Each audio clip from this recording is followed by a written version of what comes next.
New week, new car on test, and this time it's been the Audi A3 35 TFSI.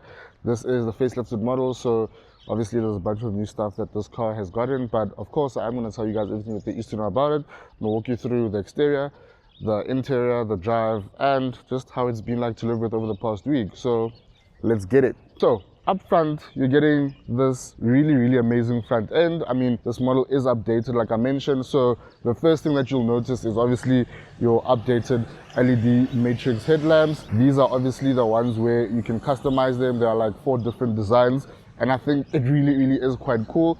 I have been playing around with it, and I really do enjoy the fact that you can change the look and feel of your daytime running lights. The lighting technology is amazing at night. We know how Audi is synonymous for lighting technology, and they've absolutely hit it out of the park with this one as well. But furthermore, you get this really interesting looking design on the grille with like this L shape, as you can see, in contrasting black or gray.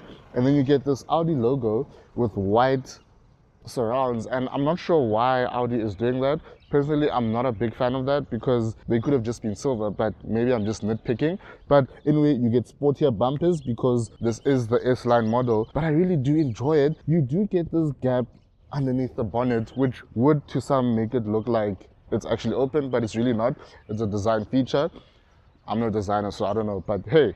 But over to the side, you get these really cool 18-inch alloy wheels, which are sporty. They've got like this toe tone effect to them, so they are gray on the inside and like silver on the outside, and they really do, they look so good. Like, they look really amazing, and I think this car definitely is a head turner. I mean, everywhere you go, I mean, people turn around and look at this car, and I mean, why not?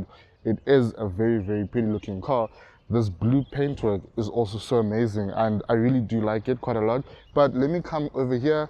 You've got these wing mirrors with obviously your indicators over here. There's no 360-degree camera, which I am a bit upset about, but hey, we're here. You get this panoramic sunroof over here, of course, standard procedure, and I think it really is quite a nice addition to this car. It adds a bit of lighting and ambience.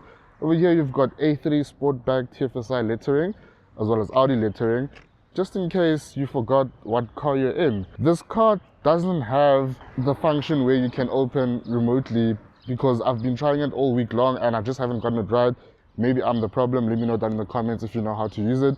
And then this model also gets these decals, which I'm not sure how I feel about, because I think the car really doesn't need them. I'm not sure. And over here you've got Audi badging over there on this pillar over here, and I don't know, guys, like, I think this is definitely a miss because there's absolutely no need. What is this? Need for speed? But anyway, let's go to the back and let me tell you what's going on over there. So moving over to the back, you get this really cool looking boot lid spoiler.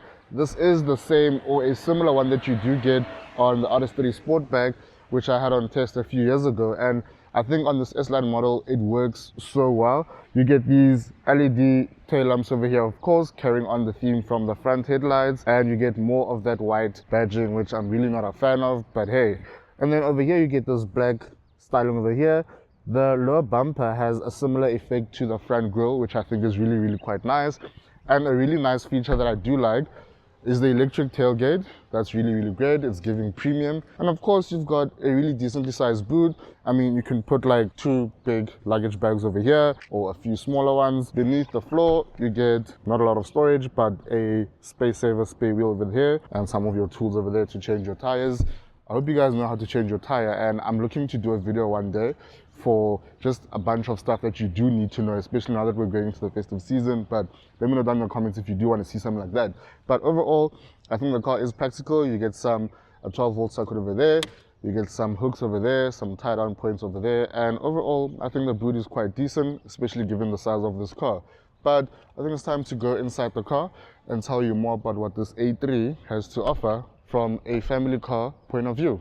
Let's go. So inside, as you can see, I'm currently sitting behind my own driving position, and I've got some decent footroom. Knee room is okay. Headroom is also decent. I'm about 1.79 meters tall, so just to give you some context, it is quite okay back here. It's not the biggest car, obviously. It is an A3, so it is a small hatchback or sportback as Audi calls it, but it's decent. You got these really nice door handles, which are different, but I quite like them. You get some speakers over here. You get some storage over here in the door bins. You get nettage over there, so you can put some stuff in there. You get obviously air vents, 2 USB-C ports, but overall, I think it's quite okay back here. You don't get a center armrest, which I think is a bit of a letdown, because yeah, where you meant to put your cup holders and stuff, you've got your kids back here, or if you've got passengers in here, but overall, it is decent. You of course get these hooks over here, so you can put in your child seat, so that's quite cool. And I've just lost the cover. Oh, there we go. So it just hides like that, so you don't need to pull it out and lose it. You can just flip it back and flip it back. But anyway, let's go to the front where all the magic is. So now that we've jumped into the front, as you can see, this feels a lot better. It is obviously more roomier in here, and automatically you're greeted by this leather wrap steering wheel, which feels so amazing. It is flat bottomed. It is an S-like steering wheel. It's got physical buttons over here, so you can control the view of your screen in front of you. You can see a bunch of different stuff, and yeah, you can do a whole bunch of stuff like that.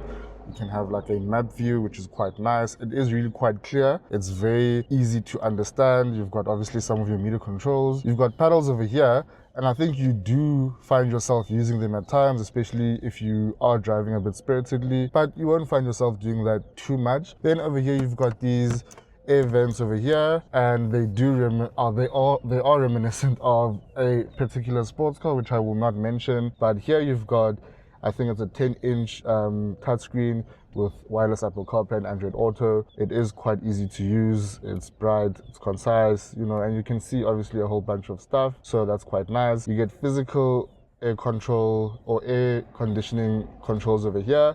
So obviously that is to switch on and switch off your AC, and this would be to increase and decrease the speed. Your temperature, of course, heated seats, which is quite cool. Then lower down, you've got some of your other shortcut buttons. You've got your Audi Drive Select for efficiency, comfort, auto, dynamic, or individual. I just leave it in efficiency or comfort. Got your traction off, your engine stop start. You've got a whole bunch of other stuff for your parking.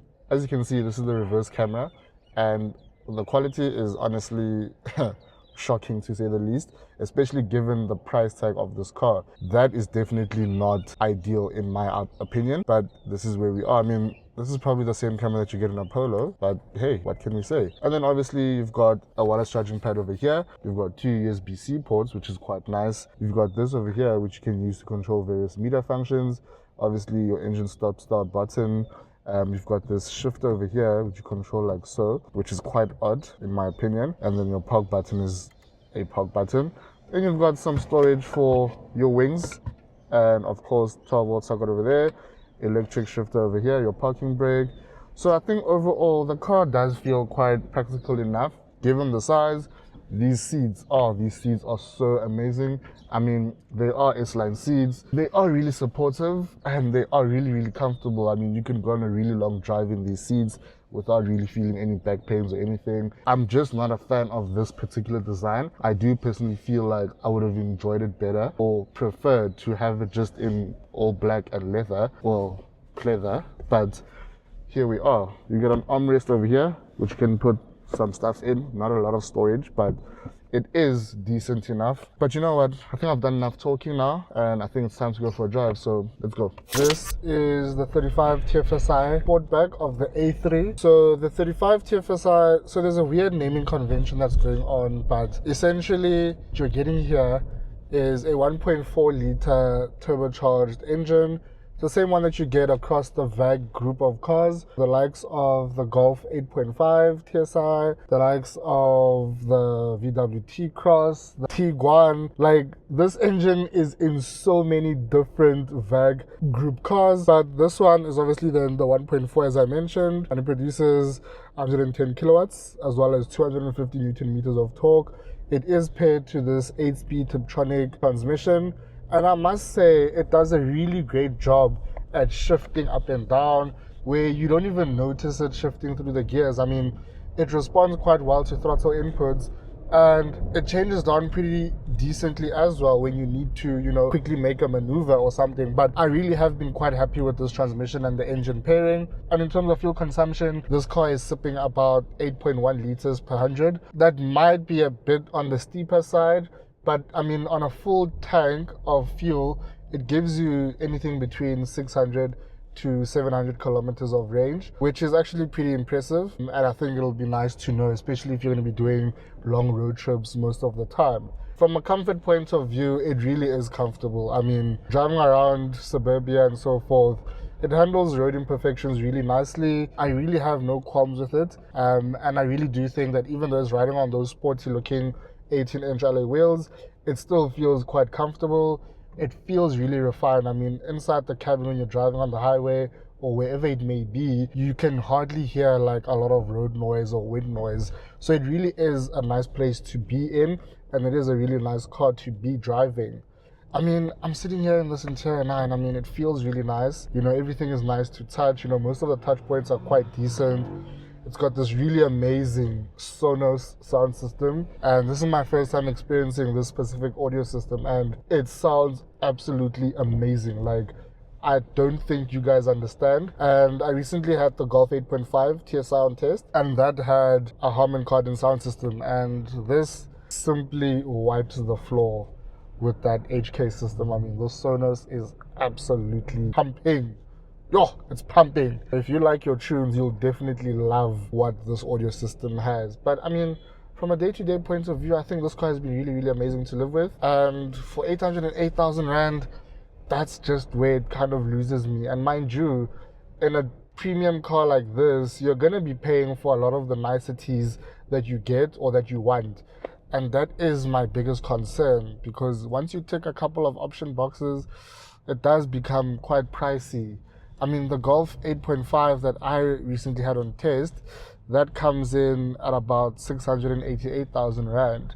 So it's quite significantly less. And to be honest, they are very, very similar cars. They are more or less the exact same car because they are built on the same platform. It's just basically a VW, but you know.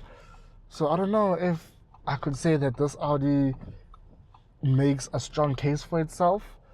I mean, most people would probably just say, well, you are buying into the Audi brand, but then you ask yourself, how big of a deal is that to you as a consumer? You know, if you can get more or less everything that you're getting into this car in a Golf 8.5, which is a lot less, then, you know, it kind of then, yeah, it's very hard to justify. But I don't know, what do you guys think? I really would like to hear your thoughts, so please do let me know down in the comments. Tell me what you would buy in the small hatch, in the premium small hatch segment. Would you buy 1 Series, Golf 8.5, Audi A3, or Mercedes A-Class? Let me know down below. But that's it from me, guys. It's been really great living with this car. It's an amazing car, really, really exceptional. But yeah, I will catch you guys on the next one. As always, don't forget to leave a comment. Tell me what review you'd like me to do next, and of course I will review that car. But anyway, I'll catch you guys on the next one. Don't forget, we are on the road to 10,000 subscribers, so please do hit that subscribe button. But I'll catch you guys soon. Cheers.